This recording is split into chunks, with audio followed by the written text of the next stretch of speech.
Hello everyone, welcome back to our channel Billion Education where we aim to reach and teach billion population. So guys, आज हम continue कर रहे हैं आपके sociology का chapter number 2। इसका पार्ट 2 हम लोग लेके आएंगे। तो जैसा कि आप लोग देखते लास्ट लेक्चर में बताया था, आप लोग को ट्राइबल्स के बारे में बताने वाला था, जिसे हम लोग आदिवासी भी बोलते हैं। तो ट्राइबल कम्युनिटी आज हमारा पार्ट रहेगा। तो आप लोग को ऑलरेडी पता होगा, जिसे हम लोग आदिवासी बोलते हैं, ये लोग कहाँ रहते हैं? जंगल में रहते हैं। लेकिन सरकार इनके लिए प्रोटेक्शन लाती है। सरकार प्रोटेक्शन लाके इनको बोलती है कि तुम एजुकेशन और एम्प्लॉयमेंट में तुमको हम लोग जगह देंगे, क्योंकि तुम लोग अपने से आगे नहीं आ पाओगे। तो एजुकेशन में कम मार्क्स पे अच्छा कॉलेज मिल जाएगा और एम्प्लॉयमेंट में कम मार्क्स पे गवर्नमेंट एग्जाम मिल जाएंगे। तो इन्हें बोल देते हैं, ऐसे ट्राइब्स को जो गवर्नमेंट बोले कि जिन्हें प्रोटेक्शन देने की जरूरत है, उन्हें बोलते हैं शेड्यूल्ड ट्राइब्स, CST। तो SC अलग चीज है, ST अलग चीज है। हम ST की बात कर रहे हैं, ठीक है। अब आप लोग बोलेंगे कि ट्राइबल कम्युनिटी को क्यों पढ़ा जा रहा है इस चैप्टर में। तो आप लोग को बता दो, ट्राइब्स के कुछ इंपॉर्टेंस होते हैं हमारी सोसाइटी में। ट्राइब्स के कुछ इंपॉर्टेंस होते हैं, इसलिए हमको इनको पढ़ना पड़ता है। कैसे इंपॉर्टेंस? जैसे कि पहला बात ध्यान रखिए कि आज जो भी हम लोग, अगर आप लोग को एग्जाम्पल लूँ मैं एक जोग्राफिकल फीचर का, जिसे हम लोग बोलते हैं सुनामी। जी हाँ, सुनामी। तो आप लोगों को मालूम है, बहुत पहले इंडोनेशिया सुमात्रा जो बोलते हैं, वहां पे सुनामी आई थी। तो देखिए, अगर ये देखिए इंडोनेशिया का ये सुमात्रा आइलैंड है, उसके थोड़े से ऊपर ऐसे हमारे अंडमान निकोबार है और ये हमारा इंडिया है। तो इस तरह से आप लोग लोकेशन समझ पाए होंगे। सो यहाँ पे इंडोनेशिया को जापान, कनाडा बोल रहा हूँ, ऑस्ट्रेलिया, अमेरिका, इन लोगों ने बता दिया था कि भाई अलर्ट रहो, तुम्हारे इधर सुनामी आने वाली। जी हाँ, 6 से 7 मीटर तक ऊपर समुद्र की लहरें चलने लगती हैं। फिर भी यहाँ पे लोगों का लॉस बहुत हुआ, पैसा भी गया और लोग भी मरे। लेकिन जब हमारे इंडिया गवर्नमेंट भी साथ में थी, तो वो क्या बोले कि भैया अंडमान में हमारे ट्राइब हैं, वो ट्राइब को बचाना जरूरी है। तो भले ही वो पैसा देते हो चाहे न देते हो हमारे सरकार को, लेकिन वो हमारे लोग हैं। तो गवर्नमेंट ने यहाँ से हेलीकॉप्टर भेजा और लोगों को वहां पे बचाने के लिए बहुत सारे काम शुरू कर दिए। लेकिन जब वहां पे हमारे ऑफिसर्स और हेल्पर्स पहुंचे, तो ऑलरेडी अभी समुद्र की लहरें पहुंची नहीं है वहां पे। हमारे ट्राइब्स पहाड़ की चोटी पे खड़े थे। अभी लहरें, समझिए ये समुद्र की लहरें चल रही हैं, जो नॉर्मल ही थी, अभी बढ़ी नहीं थी, यहीं पे थी। ये लोग ऑलरेडी उस पे जाके चढ़ गए थे। फिर ये लोग ने वेट किया, ऑफिसर्स वेट किए कि क्या ये क्या हो रहा है, ये तो पहले से ही देखे पूरा छाने बीने की सब लोग ऊपर पहुंच गए। जब लहरें आई तो इनको टच नहीं कर पाया, भले ये लोग एक के बाद एक ऊपर जाते रहे कि जैसे लहरें बढ़ती रही। फिर वहां पे ऑफिसर जब रिटर्न हुए कि बोलते हैं यार कमाल की चीज है, इनको हमारे पास इतना साइंटिफिक इंस्ट्रूमेंट हो के भी हम लोग करेक्टली नहीं बता पाए थे इंडोनेशिया पे कब आएगा, अदरवाइज वो प्रिपेयर रहता। हमारे ट्राइब्स को कैसे पता चल गया था बात? तो सबसे बड़ा शॉक वो था।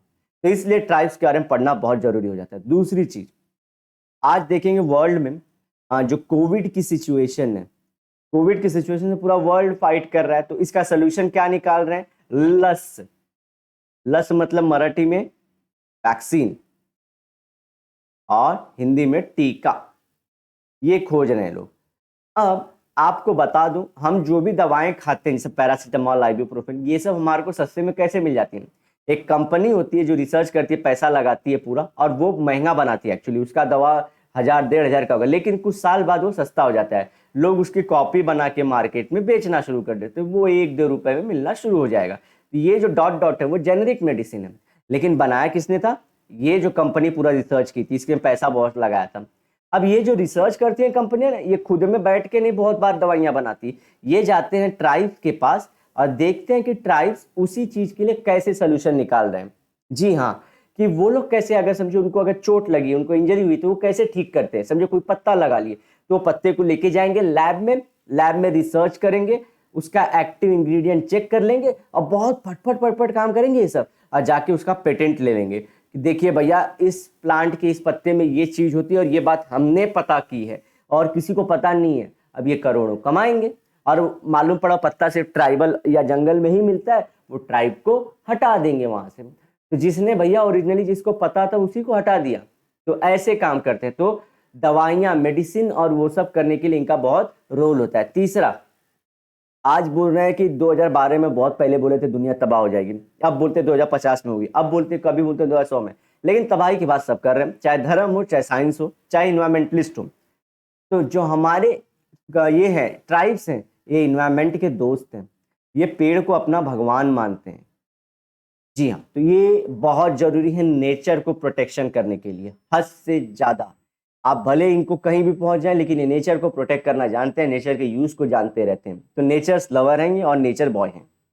चौथी चीज, अब अब आप लोग बोलेंगे कि इनका क्यों, अब हमको अगर हमारे पास्ट के बारे में जानना है कि हम हंटर एंड गैदरर्स थे, ठीक है, गैदरर्स थे, तो इसके लिए हमें हिस्ट्री पढ़नी पड़ती है कि भाई देखिए, लेकिन इंडिया जैसी लकी सोसाइटी जहां पे हमारे सामने लोग ऑलरेडी हैं, ये उसी तरह से हंटिंग गैदरिंग करते हैं, ये कैसे किसी चीज को खाते हैं, कैसे पकाते हैं, कैसे रॉ खाते हैं, ये सब चीज इनको देख के हम लोग पढ़ाई कर सकते हैं।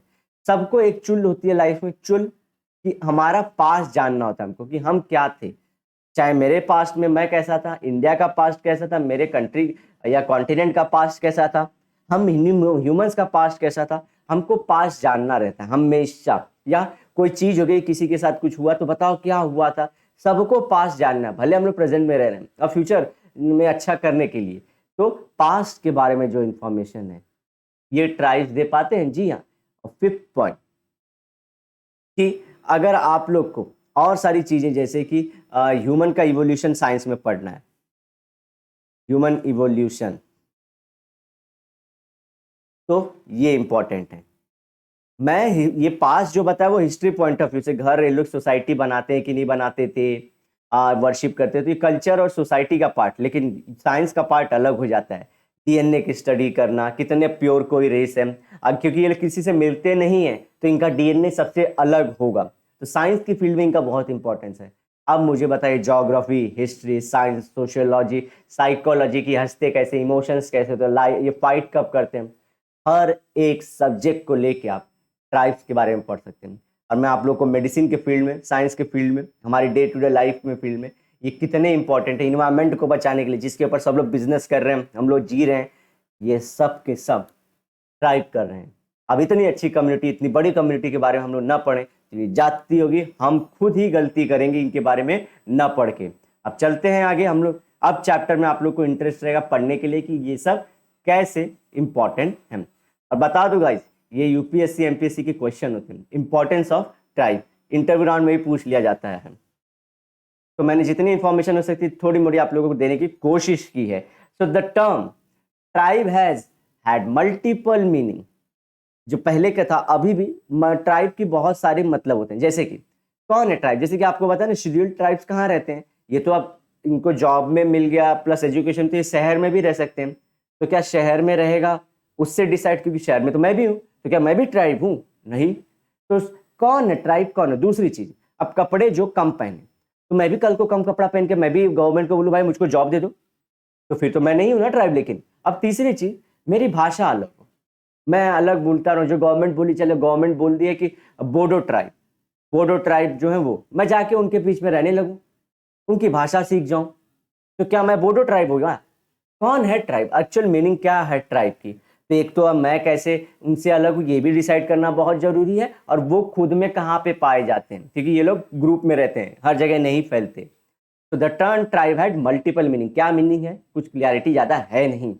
Despite the lack of precise meaning for tribe, this did not cause much confusion as long as it was possible to locate them and differentiate them from other group. समझ गए? अब समझिए, दो ट्राइब है, एक यहाँ का गांव है, एक यहाँ का गांव है, दोनों ट्राइब्स अलग अलग है, और ये दोनों कैसे, खुद ट्राइब ही कैसे अलग है, ये भी कैसे पहचानोगे? अब फिर मैं कैसे अलग हूँ? तो पहले तुम मुझको लोकेट करो और उनको लोकेट करो, और हम दोनों को अलग करने के प्रोसेस होने चाहिए। कुछ तो गवर्नमेंट के प्रोसीजर्स रहते हैं जिससे अलग समझ जाते हैं कि भैया कौन फेंकू है और कौन सही है। This was the case in Australia, Melanesia and north America.